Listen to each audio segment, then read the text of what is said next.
ladies and gentlemen. My wonderful sister, who's here somewhere, here she is, reminded me yesterday that I didn't introduce myself at the beginning of our lovely talk yesterday about photographer Bernice Abbott and her relationship with the Joyce family, and particularly Lucia Joyce. So let me introduce myself. My name is Dablinu JJ, and I'm director here at the James Joyce Centre. And I'm responsible for all this madness that is the Bloomsday Festival. So you're all really, really welcome. Today's the 15th of June, the day before Bloomsday. It's also Millie Bloom's birthday, daughter of Leopold and Molly Bloom. And she was 15 on the 15th of June. And I've really been thinking about Father's Day tomorrow. So all you fathers in the audience, well done. You've done really well. And thinking about Leopold Bloom as a father. But more than that, I've been thinking about James Joyce, his family in Trieste, and friendships that James Joyce had, not just in Trieste, but actually throughout his life. I have grown to change my mind about Joyce. Sometimes I think he's a grumpy old fool that would drive me mad, and then sometimes I think, wow, he had the most extraordinary friendships in his life, and so many people wanted to be with him, wanted to talk to him, wanted to support him through his life, particularly publishers and benefactors like Sylvia Beach and Harriet Weaver that supported him through so much of his life. And without them, and without so many of his friends, that we couldn't be here today to celebrate Bloomsday. So one of these friends is composer Antonio Smareglia, who I'm learning about thanks to Juliana, who visited us a number of months ago. And this project is really thanks to you, Juliana, and inspiring us to think about Joyce's life in Trieste and the creative community that he surrounded himself with. We're also delighted to have Charlene, Sofia, and Vito who will talk to us. But before we start, I'd like to welcome Borislav from the Croatian Embassy to say a few words. Thank you very much.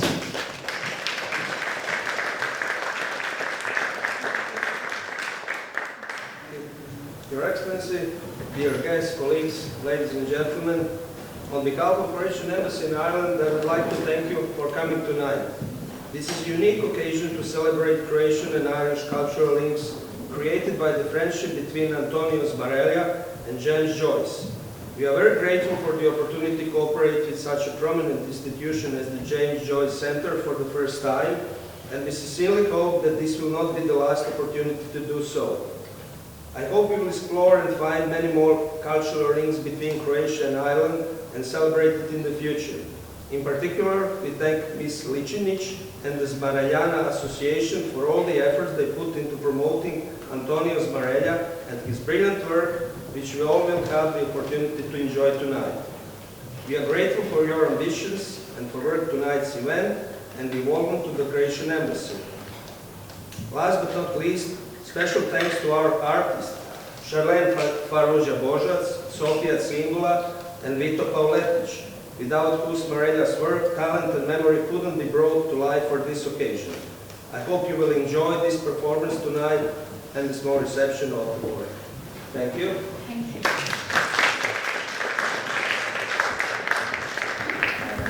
Thank you so much for coming. It's really exciting. I mean, it all started just by me almost accidentally visiting. I looked up at the James Joyce Centre. I thought, well, maybe I should just see what they think. Do they know anything about Smareglia? And they didn't. So I thought, well, they were very open to new collaborations, so here we are. I just wanted to also thank you on behalf of Association Smaregliana.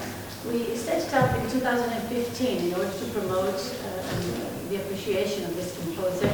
We do it in many ways, through new publications, new research, exhibitions, performances, and events like this. This one is particularly special.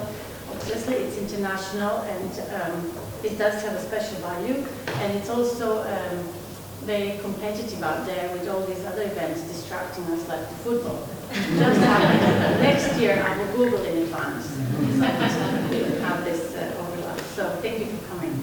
A huge thank you to the JJ Center. As I said, really it was great that you were so open to these ideas. And I know you know a lot. As soon as I stepped in here, I thought they know about Joyce. So I'm not going to talk about Joyce, but you were open to find out a bit more about his other links. And also, I do hope that this will be followed up by your research trip in Pula. I mean, Yes, it's gorgeous. I'm coming. Beautiful beach. You know, why not? And so we'll welcome you to Pula maybe this autumn. And a big thank you to Croatian Embassy for supporting us. It's a really international event. Involves Croatia, Italy, Ireland. In a way, it's not unlike, it's a little bit like it was for Joyce long ago in Trieste. And of course, huge thank you for the artists who were just as enthusiastic as me to take up this project. So basically, friendship and connection between Joyce and Smareglia.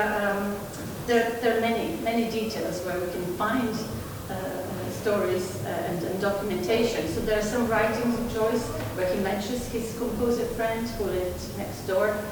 Then they were, well, neighbors in Trieste. Then also Joyce, he had his own, you know, that probably he was passionate. He almost became a musician, as you know. If he only knew sight reading, which, you know, if he could come to my lessons, he would know.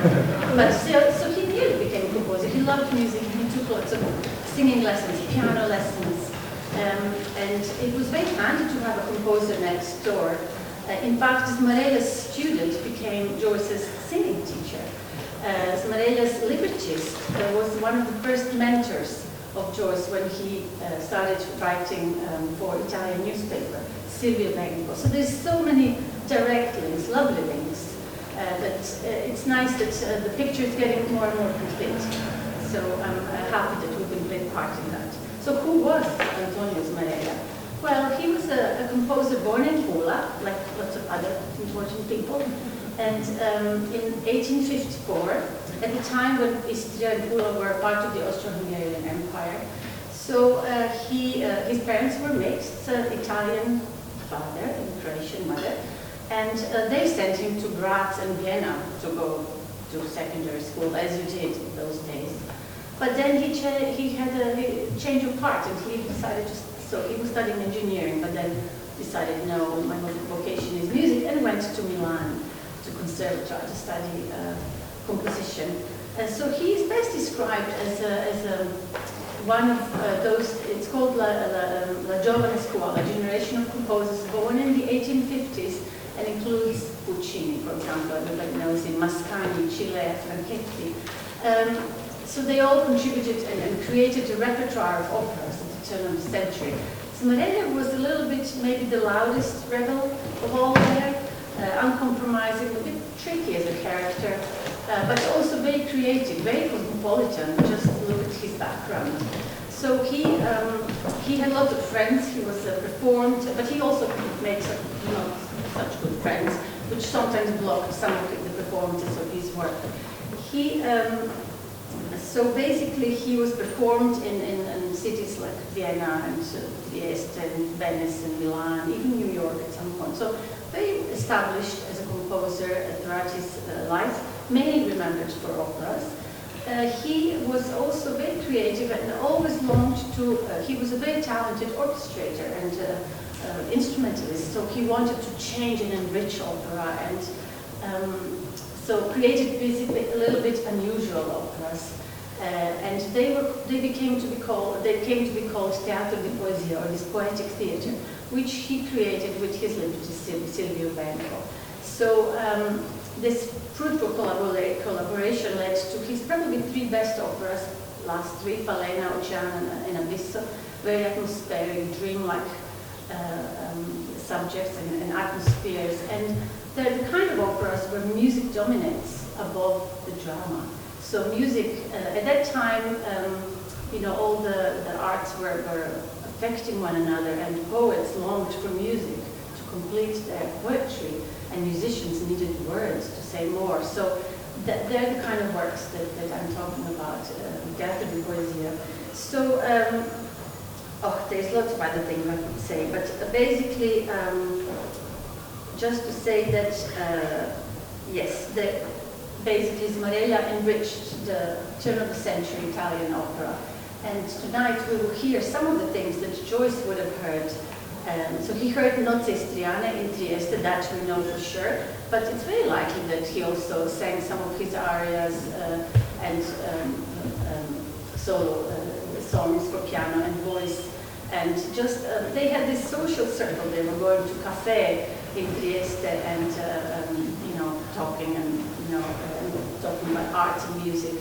And Joyce had a piano in his flat. Well, he did change flats a lot of times in Trieste, but he did have a piano, and then he would just have like social meetings where they would all gather. So a lot of connections, a lot of overlaps and links, and I hope you enjoy discovering some of the music, which is really beautiful, coming from a very talented original composer.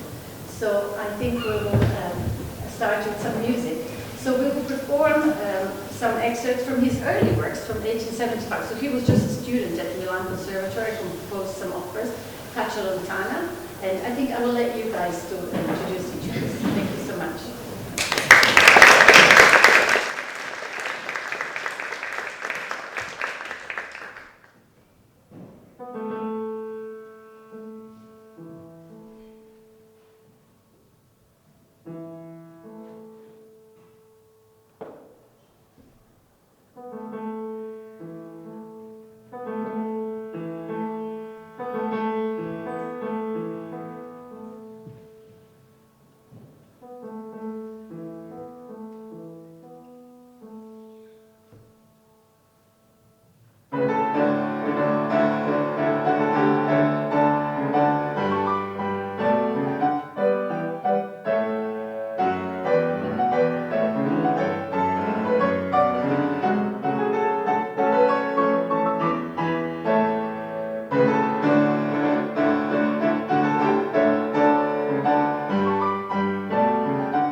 Good evening, everyone. Thank you very much, Sophia and Charlene. I've never had a more enchanting overture to my talk, but this is quite embarrassing because people may perceive me as a spoiler, actually. But you'll be rewarded because music is coming back again. So bear with me with for some 20 minutes. Well, let me introduce myself. My name is Vito Pauletić. I come from Pula in Croatia, and I'm one of the promoters of Bloomsday Croatia, whom we have had in Pula since 2012 now.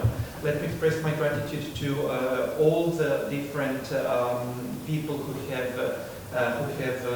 cooperated in order to make this event possible. This beautiful venue. It's really not well. It's really very exciting to be speaking at the James Joyce Center for me after being in charge of Bloomsday Croatia for a decade and more. So let me express my gratitude to Darina and Josh, who we have been in touch with, to Juliana, whom you have already met from Smareglia Association in Pula, but actually a transnational institution now, who is in charge of, or whose purpose it is to make our local composers known and performed not on or out of their homeland, but even in their homeland when they are not enough known and famous. And last but not least, also to the Croatian Embassy, to Mr. Živković, and to the whole staff who have made this event possible. This event is actually dedicated to James Joyce and his friend composer, Antonio Smareglia. So the link between the two has already been explained to you, but let me now share with you something about let's say the preliminary history, what happened to James Joyce when he left Ireland. Before landing in Trieste, he actually had a very short parenthesis in Pula, which is my hometown. And this is actually it's meant to be the title of my of today's talk. And and it's even more important, even more exciting actually, to be giving this talk at this venue, not in February, December, November, but in June, on the 15th of June, on Bloomsday Eve actually. On Bloomsday Eve, which has been celebrated for 70 years, if I'm not wrong. But I think the picture when Bloomsday was first celebrated, the first full that took place here in Dublin was back in 1954, so that's 70 years ago. And ever since 2012, Bloomsday Croatia with Pula has also been part of this worldwide enterprise. And you may also find the program of our Bloomsday linked on the website of the James Joyce Center, and thank you very much for making this possible. So these are the pictures which have welcomed you tonight at this event, and the one up to the right was taken. It's an original picture dating back at the beginning of the 20th century, and it shows our town just as it may have been experienced by James Joyce himself. We know why James Joyce actually left Ireland when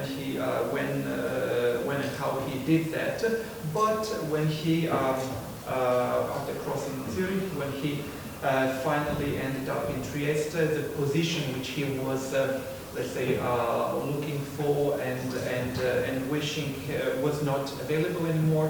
So he was offered a position, a similar position at the Berlitz School of Foreign Languages in Pula, which is where this amphitheater is found as well. We know that James Joyce arrived, of course, together with Lord Barnacle at Pula at the end of October 1904. It was the 30th of October. He went down from Trieste, traveling aboard the steamboat Graf Grunwald, and he was welcomed by a cheerful mass of people who were actually not expecting, not there because of James Joyce, who was an anonymous person back in those times, but they had gathered in front of Pula Amphitheatre because on that very day a statue of Empress Sissi had been unveiled and inaugurated, and we know that from newspaper articles it was on the 30th of October 1904. That was an extraordinary event actually, and what we also can repeat or actually say is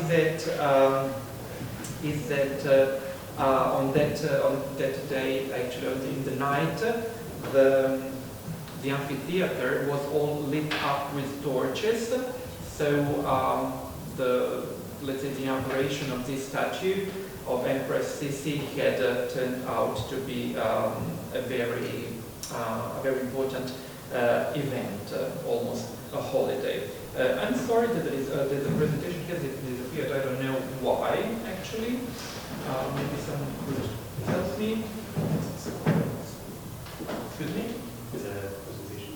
Yeah, it is on USB.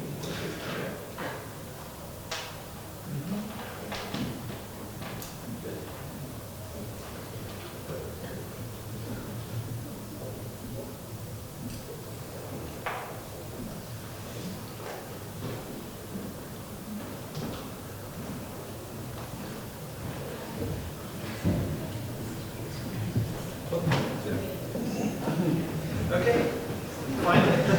Well, I might have made a mistake, but you know that the man of genius makes no mistakes. His errors are volitional and are the portals of discovery. So we will be opening many more portals of discovery for you, dear ladies and gentlemen.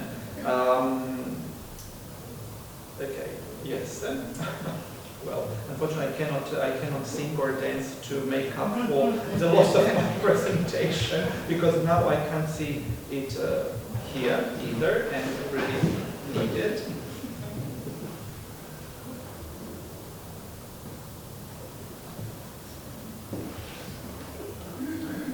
Might get over too long. It's here in Ireland. Here's this one here.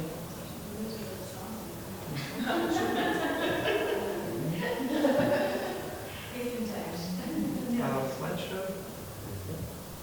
Okay. Yes, thank you very much. So this is a statue I have mentioned more than once. One of the many statues that actually our town has been either forced to give up because our town has experienced various changes of governmental flags. Pola is located actually on the southernmost point of the Istrian Peninsula, which is a piece of land which you might find just underneath the Italian town of Trieste, which James Joyce was very much looking forward to joining back in those times.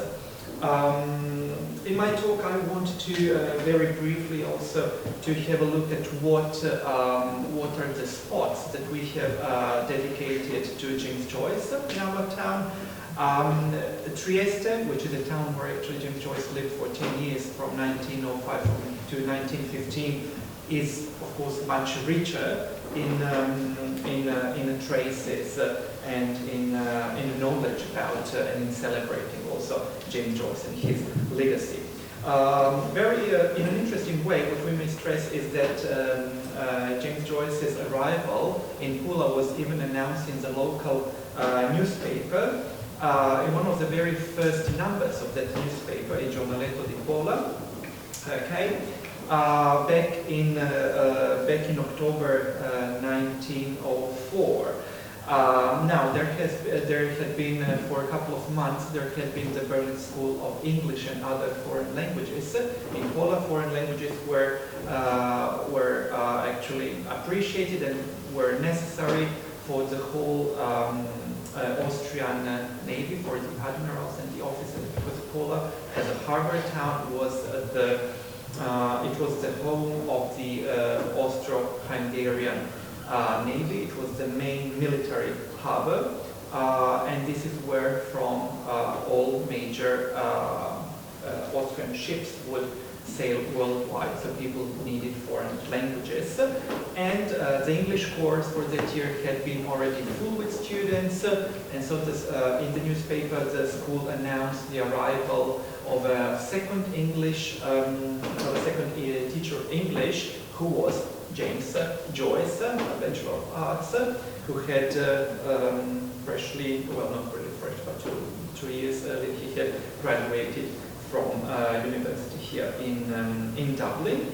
And so the school actually placed this advert in the local newspaper, of course, looking forward to getting some more students of English.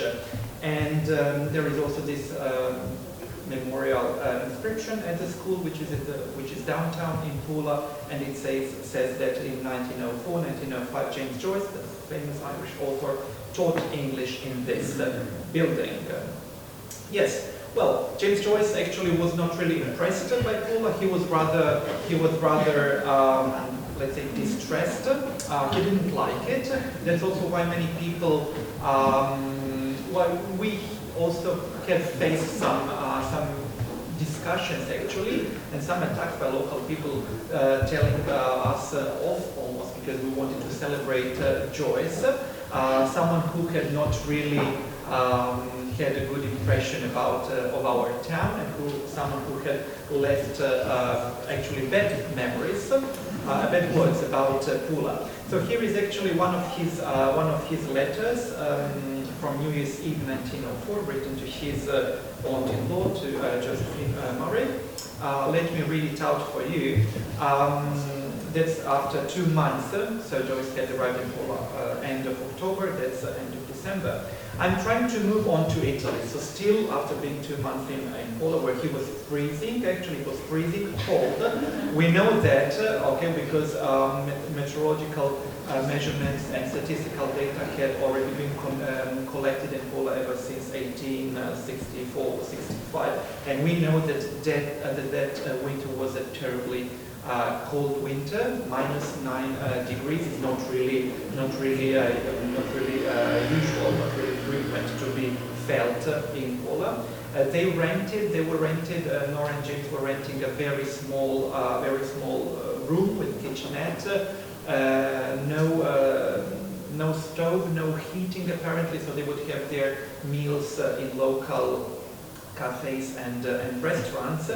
And we also know from the secretary of the Berlin School of English, who was maybe among the very few people that James Joyce made friends with while staying in Pula. So she would, every now and again, she would pay a visit to James and Nora, having a tea or a hot chocolate. And in her memoirs, she writes that James Joyce would usually, that she would find James Joyce lying on the sofa and writing. This is not due to the fact that James preferred writing while laying instead of writing while sitting, but they had no desk at all in that room, so that's why he wrote while lying, while laying down. And okay, but let me read the extra. I'm trying to move on to Italy as soon as possible, as I hate this Catholic country. Okay, so he had left Ireland, okay, because of that context, and he landed down in another Catholic country, okay, with 100 races. This is something which might be different from Ireland. 100 races. So Pula, as such, was the center of a multi-ethnic empire. The Austro-Hungarian Empire was not an ethnically homogeneous country. A dozen ethnicities, languages, and religions were represented, and Italian being the local language in Poland back in those years, and Croatian as well as German, Hungarian and other languages might have been listened to and heard in the streets of Pula. Governed by a parliament which can transact no business and sits for a week at the most, and by the most physically corrupt royal house in Europe. So he was quite critical and arrogant. Okay, Pula is the back of God's feet place. Okay, to his brother Stanislaus, I think he wrote it in his first. In the first postcard that he addressed to his brother Stanislaus, who had stayed back here in Dublin, and he wrote him that, well, I will quote, "You will find Pola on the map somewhere towards Turkey." Okay, so now seeing from Irish perspective, we are actually in that direction, but we are really thousands of kilometers away from Turkey. We are much closer to Venice, just to give you an impression. And I'm really sorry for not having included a map, a geographical map, which could maybe would have made it easier for you to locate our town. Pula is a back of God's feet place in Naval Siberia. Okay, I remind you of the temperatures back in that winter, and of not having heating in their apartment. 37 men of war, so 37 warships in the harbor, swarming with faded uniforms. So what he hated actually, maybe back home, he found it in Pula even in an even stronger actual expression. Istra is a long, boring place, wedged, because this is the shape of our peninsula, wedged into the Adriatic, peopled by ignorant Slavs who wear little red caps and colossal bridges. Yeah? Well, I think he had like maybe stomachache on that day, because he was really writing in a very arrogant way. And in conclusion, I didn't want to leave this out, sorry, okay, because that was the end of the letter. I spit upon the image of the 10th Pius. Okay, the letter might be found among the letters collected by Sir Gilbert. Yeah. Okay. But nevertheless, we still pay homage to James Joyce, and we are proud for having the I don't know if it's the only, but it is not the usual James Joyce statue with a stick walking, just one which you may find, for example, here in Dublin or in Trieste, if you ever happen to go there. We have a sitting James Joyce taking a rest, even though he was young, but now he would be very old indeed. So he's having a rest in front of the Café Ulix. Okay, Ulix means Ulysses, and it's an Irish pub as well. And so he's leaning, as you may see, on a nice little table. You may have a coffee and a chat with James Joyce. He usually does not reply unless you have drunk a couple of beers, and then he might reply to your thoughts every now and again. Yeah. Okay. So 2012, we organized the first multi together with my companion Igor Juric, who is in Pula now, and taking part at our Bloomsday event for this year. And that was in 2013, yes, 2013 June. We had started out of an enthusiasm, actually. I was not the Joyce, really the big Joyce fan, I must tell you the truth. My other companion was the Joyce fan, but I was rather in charge of cultural events and cultural activism, let's say, and that was like a winning, a good synergy for 10 years on. And actually, when we were summoned and told that the president of Ireland was coming down to Pula, and that he had included during his visit a visit to the monument, that he was looking forward to meeting us as as promoters of Irish culture, well, then it really, then we understood that we were doing something really serious, and that we should not be kidding about Bloomsday when the president was coming down from Ireland to meet us, and that was really a great pleasure and honor to all of us, because we were still we still are young, and we were even younger back in those days. Well, I also want to share with you some of the gadgets, because of course one of the purpose of Bloomsday events worldwide, or at least of our concept of Bloomsday to make James Joyce less mystic, to demystify him, to make him more available for the wide audience, and that's why we have tried to offer diverse contents, both for educated and for less educated people, both for the younger ones and for the less younger people as well. So we've always had a series of exhibitions and concerts and public readings as well. Here, for example, some bookmarks. Our concept of Bloomsday was that we would dedicate every Bloomsday and we would shape it around one of the Ulysses chapters. So we've had Bloomsday dedicated to Telemachus, Penelope, Wandering Rocks, and to other chapters.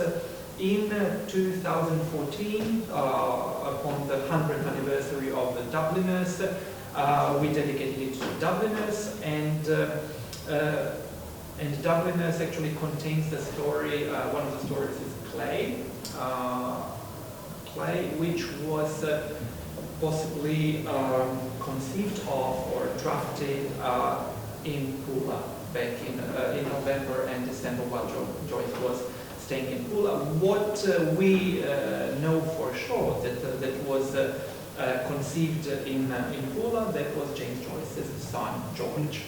I told you, remember the cold winter, okay? Yeah, because in fact Joyce was born in Trieste end of July 1905, and so he might, and for sure he would have conceived in Pula sometimes in November 1904. Okay.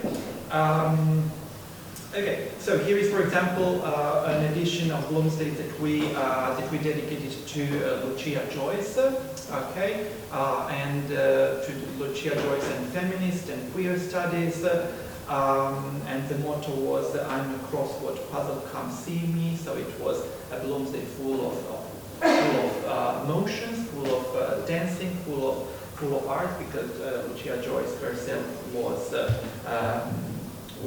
a dancer. Yeah, she was into dancing. Before ending up, where and why. Some other gadgets are our T-shirts, which we also would share among the audience, and would also offer online.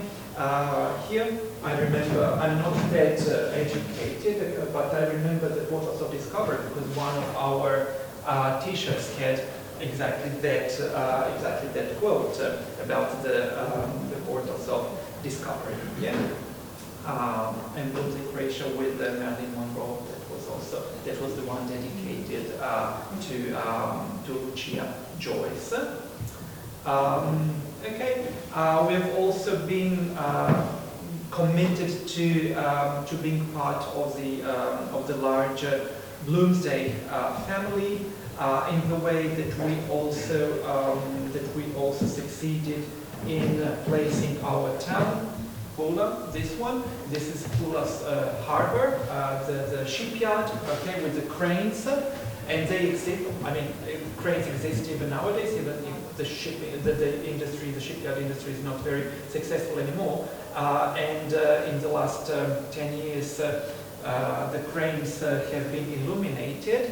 And on the 17th of March, okay, we usually announced the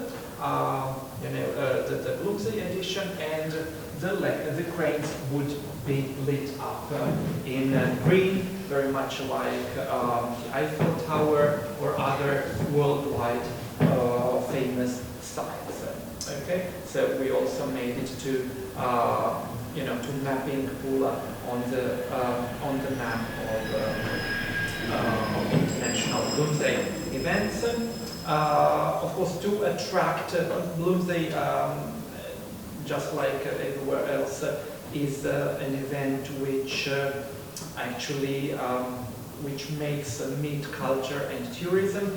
Our town is a very touristic place. We are down at on the coast, at the seaside, and it's June, so the touristic, the tourism industry, the tourism is just, waking up mid-June. So we will also always try to include people in one way or the other in one of our events, also by welcoming, for example, their participation in some quizzes, or making people take a picture somewhere. I remember of an edition where people were asked to take a picture with a potato in different sides of Pula.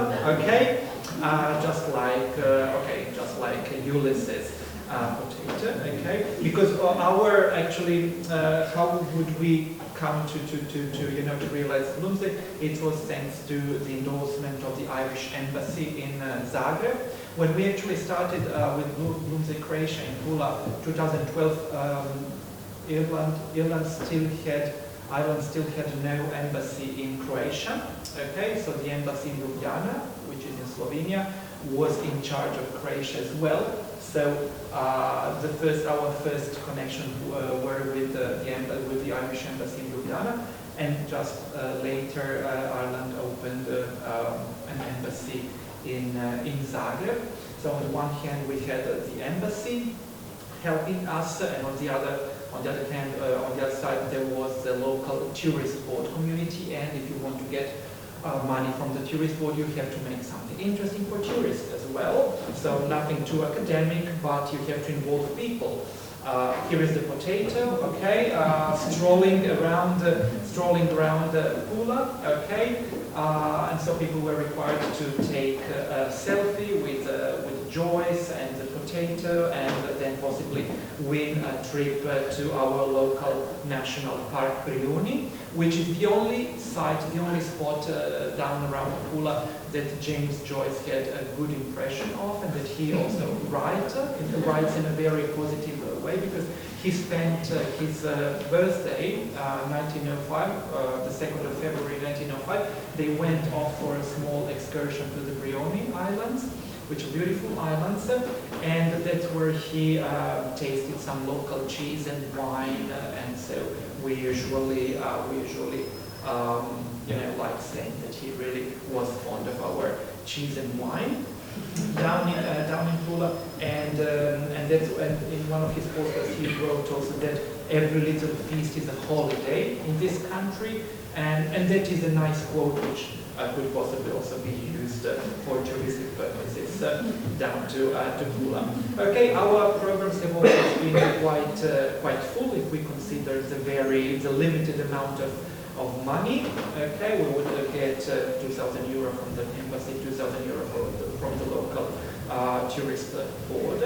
Okay, and okay, here is a map on which we also usually recreated and reenacted Joyce's arrival down in Pula, and there would be, and there is even in this year's Bloomsday tomorrow morning, 10 o'clock, there will be a city tour of Pula on James Joyce's footsteps, okay, showing places of his first house, which is the one where they had no heating, the second house where they moved on, sharing the house with the director of the Berlin School down in Pula, and then Joyce left for good Pula at the beginning of March 1905, after only 4 months and weeks spent in Pula.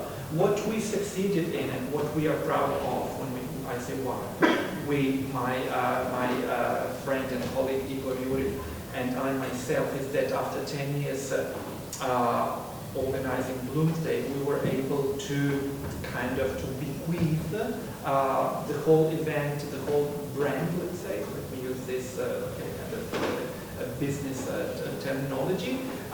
We bequeathed the event to the local tourist board, who is now in charge of organizing it, and we are simply being invited as advisors, as guests, and we're really, of course, happy about that. And we're also being sent worldwide to talk about Bloomsday. Last year, this time I was in Szombathely in Hungary, which is the place, so they have the only connection, and they are much older than we are as Bloomsday, because they've been organizing Bloomsday for 20 years or even 25, and the only connection is, as you know, specialists will notice, that Leopold Bloom was, or he actually claims being of Jewish origin, of Hungarian origin, and his surname being Virág, which means flower in Hungarian indeed. And he claims that his ancestors were from Szombathely in Hungary. So that's why in Hungary they have the Bloomsday. Okay, this is Bloomsday 2023, last year's Bloomsday. Okay, this is another, this is like a postcard which shares a bit of knowledge, and it's like a very, it gives a very short insight into what Joyce did in Pula and what he wrote about in Pula in those couple of months. You see cheese, clay, coffee, actually hot chocolate. They would have hot chocolate with Nora, and they would exchange well, erotic letters and messages actually while having chocolate.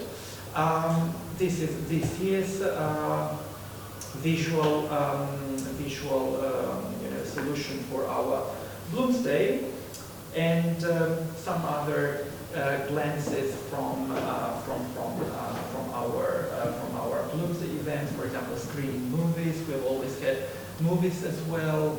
We've had an exhibition, James Joyce and cinema, because in Pula it might have been also the first time that Joyce went to cinema, and that there was, because we know in November 1904 there was a traveling cinema which came down to Pula. James and Nora went to see a screening, to see a movie. It was not a permanent cinema, so it was in a tent. This is where they saw a movie or two. And then we know later on in 1909, James Joyce, when one of the very few times he came back to Ireland, he also started a cinema business, which actually we know didn't really run long and well. Up to the right, Luko Paljetak is the Croatian, an academic and the Croatian translator of Ulysses. Unfortunately passed away last month. Okay, this is one of the round tables. This round table, for example, was dedicated to migrations, exiles and migrations, and we had, as one of the speakers, we had also Her Excellency Oleg Kampenstol, who was back in those times Irish ambassador to Croatia. Some more pictures before ending up. And yeah, that's it actually. Justin, enjoy Sembrano, grazie very much, or hvala very much, or thank you very much as well. Once again.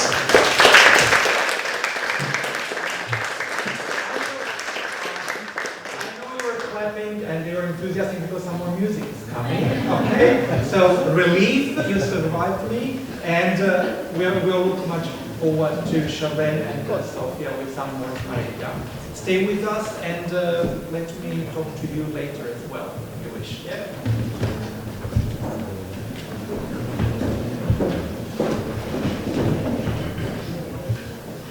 Okay, so we were supposed to announce what we were singing. I thought just the music should speak. We performed earlier pieces from one of the first operas Smareglia composed while still studying in Milan, Caccia Lontana, ballata of a character named Fiordaliso. Now we are going to perform three songs, art songs, that are part of the collection Liriche per voce e pianoforte, Nelle onde chiare, Una mesta sospirando, and the third one, Despegni oblio. And afterwards you're going to hear some piano music, and we're going to finish with the parts from the opera Nozze Istriane, which Antonio Smareglia actually composed during his friendship with James Joyce, and while he was teaching, giving voice lessons to James Joyce. So we assume that Joyce was really involved in all of this, so we will end with this music.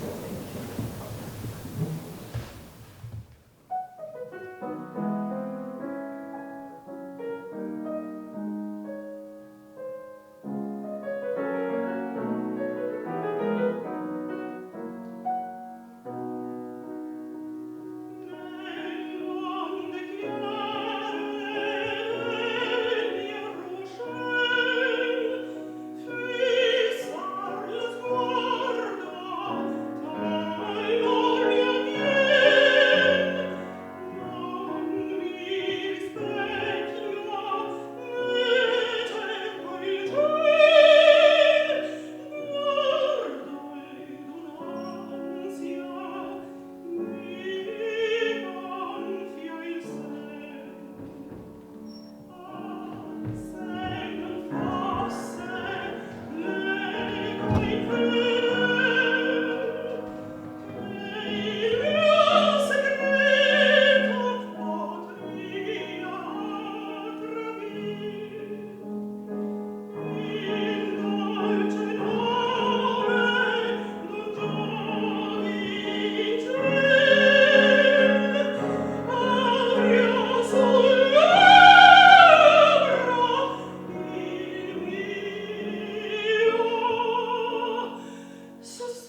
amazing character of Molly Bloom as a soprano.